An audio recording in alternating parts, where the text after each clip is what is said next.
A quick audio check with Shashi Tharoor, who joins us right now, Member of Parliament with the Congress Party. Mr. Tharoor, if you can hear us from Mirana, this is Faye D'Souza. Good afternoon. Thank you for joining us. The reaction, of course, we heard Mr. Chidambaram's criticism of the Hi. budget, but wouldn't you say, Mr. Tharoor, that this was a budget that did have something for everyone? So there was mention of farmers, there were mentions of people who work in jobs in the unorganized sector, and the salaried who make less than 5 lakh rupees. Doesn't this cover most of the base of the pyramid that the Congress Party was concerned about?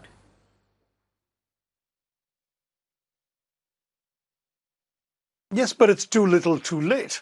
I mean, the amounts are very modest when you look at the poor farmers who are going to get 6,000 rupees a year. That's 500 rupees a month. And the minister says they're expected to live with honor and dignity on 500 rupees a month. In which world is he living? I'm not at all convinced by many of these numbers. A lot of the facts claimed as achievements by the minister have turned out to be wrong or grossly exaggerated. You can look at my Twitter feed to see some of those from factchecker.in. We've really had a pure election budget. I mean, it's just one of these things where every potential vote bank is being told we have something for you. But when you think that for 5 years they've been ruling this country and haven't done these things, so they're telling fishermen we're creating a separate department for fisheries. I asked as recently as a few months ago in Parliament about creating a separate ministry for fisheries, and they said it was perfectly adequately being looked after where they are. Well, they change their minds when there's votes at stake. And I'm glad that they've changed their minds. But in terms of actual impact on people's lives, it's very difficult to see what will actually change things. The Mr. one Tharoor, good thing seems to me to be the increased deduction for middle-class taxpayers. well, if But we, even that comes at a time when the government is busy dipping its hands into the pockets of those very same middle-class taxpayers in other ways, including through absolutely prohibitive petrol taxes, for example.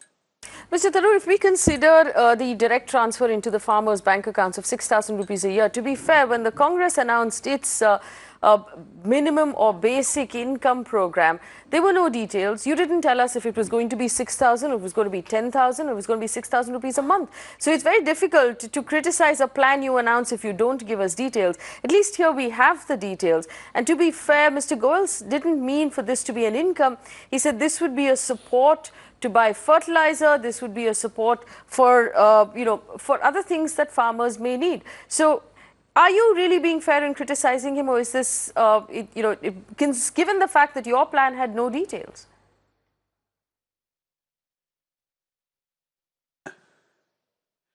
Absolutely, but our plan does have details, and they will be released in the fullness of time when the manifesto is to come out. See, we're not the government, Faye. The onus is always on the government of the day, which has access to all the official information, an array of taxpayer-paid government civil servants, to come up with a detailed, fleshed-out, thought-out plan and do the numbers. You don't turn to the opposition first for their plan. You ask the government to say what their plan is, and then the opposition shows you why ours is better. We have been thinking this through in great detail, and I think we will need a more substantial sum of money that people can live on, that will also reach the landless poor, because this will only go to land-holding farmers, as you know, and will also reach the urban poor. So we're talking about a genuine minimum income guarantee for the poor of India, whereas here we're talking about merely an election jumla.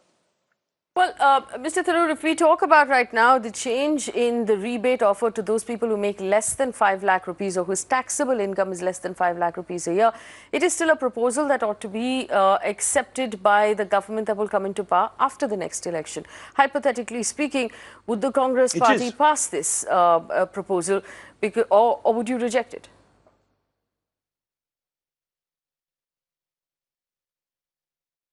Now, look, I can't commit the Congress Party to what it will do in future. I don't make economic policy, but I can say as a member of the party and a member of parliament that I believe this was a good idea, and I certainly would be inclined to vote for it.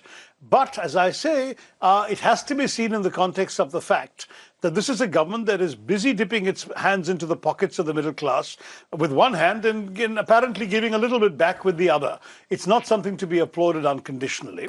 And at the same time, we have to understand that this kind of relief is important in a broader context of what the tax-paying citizen is putting up with every day. If there are swinging GST rates on items he has to purchase every day, if there are conveniences in life that he finds unaffordable because of the tax environment, this break is a small compensation, but it has to be seen in that context as well. Yes, Mr. Tharoor, very quickly, the other big announcement came as a pension for the unorganized sector, workers in the unorganized sector. Now, while I accept there are details here that we're still waiting for, this is something, social security for the unorganized workers of our country is something we've desperately needed and something we've asked for several decades.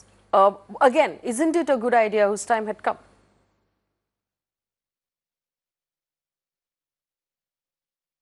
Yes, no, it's a good idea to provide social security for the unorganized worker, but the devil lies in the details.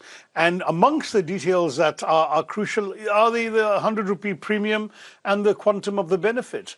Is that premium something that everyone can afford? And is the benefit over a lifetime? He's talked about 100 rupees if you're 29 years old, which means you're expected to pay 100 rupees a month for 31 years before you can claim a 3,000 rupee a month benefit. So it's not, let's face it, overly generous. I haven't done the actuarial calculations. I assume that somebody in the government knows what they are. But there's a real question as to whether, if that same 100 rupees a month were put away in any other investment, whether the poor unorganized worker might do better than giving it to the government in these circumstances. So these are questions that need to be worked out. The intent is good. I mean, there's no question that we need to provide social security safety nets for people who don't have them. But the details are far from convincing. All right, Shashi Tharoor, many thanks for spending time with us here on Mirror Now to give us your opinion of the budget 2019. Shashi Tharoor, a member of Parliament of the Congress, saying that the intention is good. A lot of the announcements, like the tax rebate for those who make less than 5 lakh rupees, or the announcement of a pension, social security, these are good announcements. We will have to look at the details to take a closer look at implementation. We're going to take a quick break here and we'll come back with more analysis of the budget on the other side. Don't go anywhere.